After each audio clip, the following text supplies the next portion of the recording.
Hi everyone, welcome to programming Adda. हम लोग पढ़ रहे थे ऊप्स इन जावा। हम लोगों ने अभी तक कुछ कॉन्सेप्ट्स को कवर कर लिया है। आज हम देखने वाले हैं एक्सेस मॉडिफायर। कोई भी टॉपिक स्टार्ट करने से पहले हमारा मोटिव ये होना चाहिए कि इसका व्हाट एंड व्हाई क्लियर होना चाहिए। तो जैसे कि एक्सेस मॉडिफायर, तो what is access modifier and what is access modifier used for. So let's see what is access modifier. देखो, एक्सेस मॉडिफायर जो होता है एक कीवर्ड होता है। एक्सेस मॉडिफायर हम लोग कीवर्ड्स को कहते हैं जो कि कंट्रोल करता है विजिबिलिटी एंड एक्सेसिबिलिटी।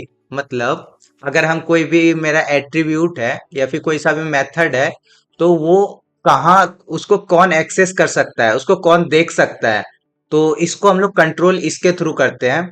और बेसिकली इसका यूज सबसे ज्यादा किया जाता है इनकैप्सुलेशन में, डेटा को हाइड करने के लिए। मैं आपके लिए एक बार डेफिनेशन पढ़ देता हूँ। Access modifier are keywords in object oriented programming that controls the visibility and accessibility of class, methods and variable to other parts of the code। Basically हम लोग एक क्लास में कुछ कोड लिख रहे होते हैं, कोई वेरिएबल ले रहे होते हैं, कोई मेथड ले रहे होते हैं, तो उस वेरिएबल और मेथड को कोई और क्लास एक्सेस कर सकता है कि नहीं कर सकता, वो हम एक्सेस मॉडिफायर के हेल्प से उसको डिफाइन कर रहे होते हैं। आगे लिखा हुआ है they help enforce encapsulation and data hiding. Encapsulation का मेन चीज यही होता है कि वो सिक्योरिटी प्रोवाइड करवाता है। सिक्योरिटी मतलब, चलो एक एग्जांपल के थ्रू समझते हैं। मान लो प्रोग्रामिंग अड्डा में कुछ टीचर्स काम कर रहे हैं, ठीक है। तो उस टीचर्स का एक सैलरी मैंने सेट कर दिया कि हाँ भाई ये टीचर है, इस टीचर को इसका सैलरी हर मंथ इतना चला जाएगा। अब कैसा हो वो टीचर खुद से उस सैलरी को वापस से सेट कर ले, तो हम लोग ये नहीं चाहते। अगर कोई स्टूडेंट है वो अपना नाम अपडेट कर सकता है, कुछ भी कर सकता है, लेकिन वो अपना अगर मार्क्स चाहे तो मार्क्स खुद से चेंज कर ले, तो हम लोग ये नहीं चाहते हैं। कोई बैंक है, तो बैंक में हम लोग अपना जब भी अपन डिजिटल बैंकिंग करते हैं, तो वहां पे अपना पेमेंट सिर्फ देख सकते हैं, उसको अपडेट नहीं कर सकते।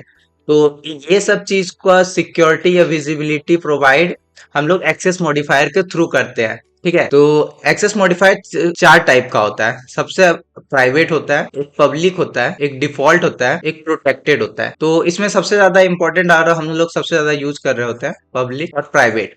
तो इसका भी यूज करते हैं, ऐसा नहीं है कि इसका यूज नहीं करते हैं। अब अपन सबसे पहले पब्लिक को देखते हैं कि पब्लिक एक्सेस मॉडिफायर को कैसे यूज करते हैं। तो चलते हैं अपने कोड पे, आ चुके हैं। तो ये एक सिंपल सा मेरे पास क्लास लिखा हुआ है, ठीक ना। अब हम यहाँ पे देख रहे हैं कि ये मेरा जो टीचर का क्लास है, इसका सैलरी है, और इसमें अभी तक मैंने कोई सा भी एक्सेस मॉडिफायर का यूज नहीं किया है। तो इसका मतलब ये अभी डिफॉल्ट पे चल रहा है। अगर डिफॉल्ट पे चल रहा है, इसका भी अपन बात करेंगे कि डिफॉल्ट का एक्सेसिबिलिटी कहाँ तक विजिबिलिटी रहता है। तो उससे पहले हम लोग अभी पब्लिक का बात करते हैं। पब्लिक क्या है? पब्लिक एक्सेस मॉडिफायर, वो उसको हम लोग कहीं भी यूज कर सकते हैं। तो उसको पहले देखते हैं। जैसे अपन इसको लिख रहे हैं पब्लिक। हम लोग इसको भी पब्लिक लिख रहे हैं और इसको भी हम लोग पब्लिक बना रहे हैं, ठीक है। तो ये भी पब्लिक हो गया, ये भी पब्लिक हो गया, इसको भी हम लोग पब्लिक बना देते हैं। अब क्या हो रहा है, ये सब चीज हमारा पब्लिक है। पब्लिक का मतलब होता है कि हम लोग इसको कहीं भी एक्सेस कर पा रहे हैं। तो यहाँ देखो, हमने एक टीचर का ऑब्जेक्ट बनाया O1, और बाहर में उस क्लास से बाहर हम लोग इसका नाम सेट कर पा रहे हैं, बेसिकली इसको अपडेट कर पा रहे हैं। तो अभी हम इसको रन करके देखते हैं। तो यहाँ पे हमको दिख रहा है कि हाँ, सैलरी मेरा 20,000 है एंड नेम मेरा गौरव है, ठीक है। तो लेकिन हम लोग हमेशा तो ये नहीं चाहेंगे ना कि हर जगह पब्लिक हो, क्योंकि अगर मेरा कोई डेटा रहे, कोई सा भी एक इंपॉर्टेंट डेटा रहे कि मेरा मान लो सैलरी है, सैलरी हम चाहते हैं कि ये सब कोई सेट नहीं कर पाए, तो उसके लिए हम लोग यहाँ पे देख लेते हैं। उसके लिए हम लोग प्राइवेट का यूज करते हैं। तो इससे पहले मैं आपको यहाँ पे लेके आता हूँ, ठीक है। ये मेरा प्राइवेट है, इसको हम लोग सिर्फ क्लास के अंदर ही इसको एक्सेस कर पाते हैं। जैसे ये हो गया, अगर मैं इसको प्राइवेट कर देता हूँ, अगर मैं इसको प्राइवेट कर देता हूँ, अब मैं चाहूं तो इसको बाहर यहाँ देखो, एक कंपाइलेशन एरर लिख के आ रहा है, the field teacher dot name is not visible. मतलब इसको मेन के अंदर पता ही नहीं है कि मतलब टीचर का नेम को वो विजिबिलिटी इसको प्रोवाइड नहीं कर पा रहे, क्योंकि अभी हमने देखा कि प्राइवेट को सिर्फ उसके क्लास के अंदर ही उसको एक्सेस कर पा रहे हैं। तो इसके लिए हम लोग क्या करते हैं, इसके लिए बेसिकली हम लोग गेटर और सेटर का यूज करते हैं। तो उसको हम लोग बाद में पढ़ रहे होंगे।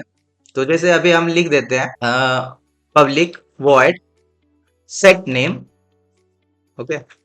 एंड यहाँ पे अपन लिख देते स्ट्रिंग नेम। ठीक है, हमने दिस कीवर्ड के बारे में पढ़ चुके हैं अभी तक। Name equal to name. Okay, अब देखो, हम लोग अभी डायरेक्ट इसको एक्सेस नहीं कर पा रहे थे, लेकिन अब सेटर्स के हेल्प से हम लोग इसको एक्सेस कर पाएंगे। तो यहाँ पे है o1 dot set name equal to Gaurav. तो अब देख पा रहे हो, बेसिकली गौरव एक स्ट्रिंग है। तो अब देख पा रहे हो कि हम लोग इसके हेल्प से इसको सेट कर पा रहे हैं। तो यही होता है कि अगर हम ये अगर टेबल आप लोग याद कर लेते हो तो बहुत अच्छा होता है, क्योंकि ये बहुत इंपॉर्टेंट होने वाला है आप लोगों के लिए। तो अभी हम लोग देखते हैं प्राइवेट। अभी हमने प्राइवेट को देखा, प्राइवेट को हम लोग सिर्फ क्लास क्लास के अंदर ही एक्सेस कर पाते हैं। क्लास के बाहर जाएंगे तो उसको हम एक्सेस नहीं कर पाएंगे। ठीक है, चलते हैं डिफॉल्ट। तो डिफॉल्ट होता है अपन कुछ उसमें लिखते नहीं है, डायरेक्ट अपन करते हैं। तो इसको हम लोग क्लास के अंदर भी एक्सेस कर पाते हैं और विद इन द पैकेज भी यूज कर पाते हैं। विद इन द पैकेज का मतलब होता है क्या, हम लोग जिस फोल्डर में है उसमें हम लोग यूज कर पा रहे होते हैं। ठीक है, तो अगर पैकेज के बाहर चले जाएंगे, मतलब बेसिकली पैकेज को अपन एक फोल्डर की तरह समझ रहे हैं। ठीक है, तो एक फोल्डर हो गया, उस फोल्डर में जितने भी क्लासेस बने हुए हैं तो उसमें हम लोग इसको यूज कर पाएंगे, उसको एक्सेस कर पाएंगे। लेकिन अगर हम उसको दूसरे फोल्डर में यूज करना चाहे तो उसमें हम लोग यूज नहीं कर पाएंगे। तीसरा आता है प्रोटेक्टेड। तो प्रोटेक्टेड को हम लोग क्लास के अंदर भी यूज कर पाते हैं, विद इन द पैकेज भी यूज कर रहे होते हैं, और इसको हम लोग आउटसाइड द पैकेज यूज कर सकते हैं, लेकिन सब क्लास में। तो सब क्लास क्या होता है, मान लो ये एक टीचर है। अब हम, अगर आप लोग इनहेरिटेंस को पहले से पढ़ के आए हो तो आप लोग समझ पा रहे होगे। जैसे एक टीचर, मैं एक वो बनाता हूँ टीचर, एक टीचर का नेम ले लेते हैं। मान लो मैं अब खुद से ही बना रहा हूँ। ठीक है, एक्सटेंड, और इसको मैं यहाँ पे टीचर लिख देता हूँ। ठीक है, तो अब क्या होगा, अगर मैं इसको प्रोटेक्टेड कर रहा हूं, तो अगर ये मेरा दूसरे फोल्डर के अंदर भी होगा, लेकिन ये सब क्लास हो गया। मैं सब क्लास का मतलब हुआ क्या, एक क्लास दूसरे क्लास के हर सारे प्रॉपर्टीज को इनहेरिट कर रहा है, तो हम लोग उसमें यूज कर रहे हो, इसमें यूज कर पाएंगे। और आउटसाइड द पैकेज लेकिन यूज नहीं कर पाते इसको। ठीक है, अगर आउटसाइड द पैकेज का मतलब हो गया कि अब देखो, आउटसाइड द पैकेज लेकिन उसका सब क्लास है, आउटसाइड द पैकेज है लेकिन वो इसको इनहेरिट कर रहा है, तो हम इसको यूज कर पाएंगे, तब हम इसको एक्सेस कर पाएंगे, वरना नहीं कर पाएंगे। अब आते हैं पब्लिक।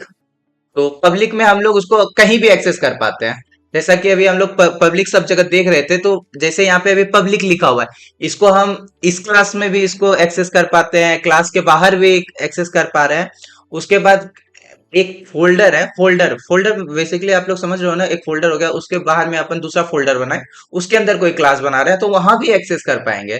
लेकिन प्रोटेक्टेड केस में क्या होता है कि अगर हम लोग बाहर फोल्डर बना रहे हैं, वहां इस क्लास, कोई सा भी एक क्लास हो गया, टीचर क्लास हो गया, तो इसको अगर इनहेरिट कर रहे हैं दूसरे फोल्डर में, तो हम वहां पे एक्सेस कर पाएंगे, वरना एक्सेस नहीं कर पाएंगे। तो इस पूरे टेबल को आप लोग अच्छे से याद कर लेना, क्योंकि ये बहुत इंपॉर्टेंट है।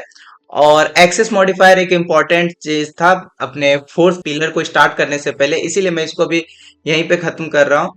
तो आज के वीडियो में इतना है, मिलते हैं नेक्स्ट वीडियो में। अगर इस उप से रिलेटेड या भी कोई भी आगे प्लेसमेंट से रिलेटेड वीडियो चाहिए तो इस चैनल को सब्सक्राइब कर लेना, क्योंकि इस चैनल पे ऐसे वीडियोस अभी आपको मिलते